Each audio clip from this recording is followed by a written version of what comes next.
اللہ اپنے نبی کو دیتا ہے، نبی خوش ہوتا ہے، اور ہم سارے اللہ کو خوش کرنے کی فکر میں ہیں۔ میرا رب اپنے نبی کو خوش کرتا ہے۔ یہ میرے پاک پیغمبر کی ہستی ہے کہ اللہ تعالیٰ نے اپنے نام میں نقطہ نہیں ڈالا۔ اللہ الف لام لام ہا، کوئی نقطہ نہیں ہے۔ اپنے نبی کے نام میں محمد کہیں نقطہ نہیں ہے۔ اور اللہ لا الہ الا اللہ 12 حروف ہیں، محمد الرسول اللہ 12 حروف ہیں۔ اپنے نبی کو شان دی کہ جیسے مجھے راضی کرنا جتنا ضروری ہے، اتنا میرے نبی کو راضی کرنا بھی ضروری ہے۔ جتنا عشق خدا ضروری ہے، اتنا عشق مصطفیٰ بھی ضروری ہے۔ جتنا دل مکے کو لپکتا ہو، اتنا دل کا مدینے کو لپکنا بھی ضروری ہے۔ یہ میرا پیغمبر ہے، اس کو راضی کر کے آؤ گے تو جنت میں جاؤ گے، اس کو ناراض کر کے آؤ گے، دل کو اس کی محبت سے خالی کر کے آؤ گے، عشق مصطفیٰ میں کمی کر کے لاؤ گے، تو پھر کیا ہوگا؟ تمہارا ایمان ہی قبول نہیں ہے۔ بخاری کی حدیث ہے، لا یؤمن احدکم حتی اکون احب الیہ من والدہ وولدہ والناس اجمعین۔ میرے پاک پیغمبر علیہ السلام فرماتے ہیں کسی کا ایمان معتبر ہی نہیں ہے جب تک اس کے دل میں میری محبت کل کائنات سے زیادہ نہ ہو۔ یہ ہمارے ایمانوں کا حصہ ہے۔ ہم اپنے نبی کے عاشق ہیں، ہم اپنے نبی کے غلام ہیں، ہم ان کے ثنا خوان ہیں، ہم ان کے مدح خوان ہیں۔ ان کے ہی نہیں، ہم ان کے شہر سے محبت کرتے ہیں، ان کی گلیوں سے محبت کرتے ہیں، مدینے کی سرزمین سے محبت کرتے ہیں۔ یہ ہمارے ایمان کا حصہ ہے۔ بات یہاں تک پہنچی تھی کہ اللہ سے محبت کرنی ہے پھر جنت ملے گی، تو پھر میں نے کہا تھا صرف اللہ سے محبت کافی نہیں ہے جنت پانے کے لیے، میرے پاک پیغمبر آقا مدنی سے محبت بھی ضروری ہے۔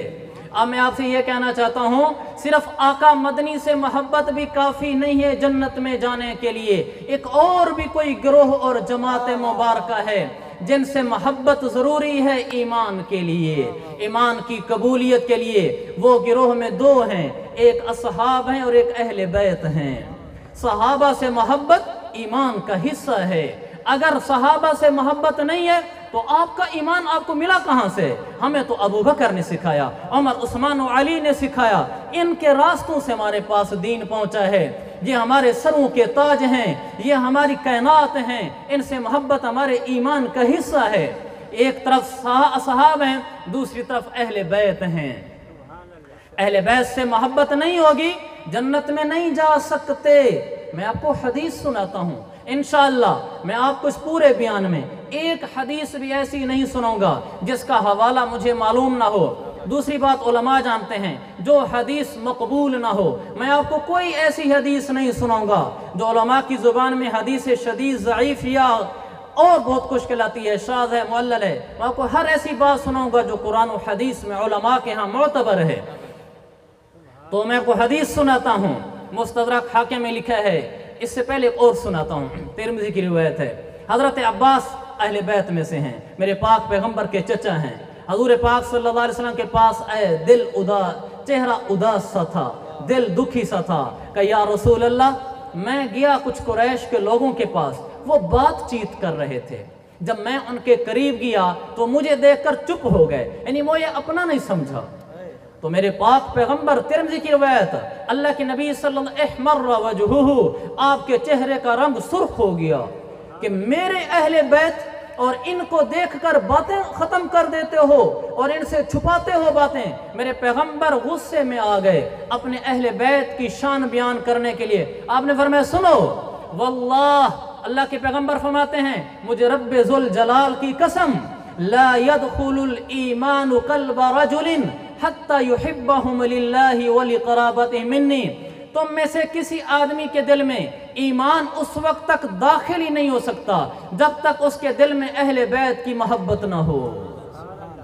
جب تک محبت نہیں ہوگی اہل بیت سے، اس وقت تک ایمان داخل ہی نہیں ہوتا۔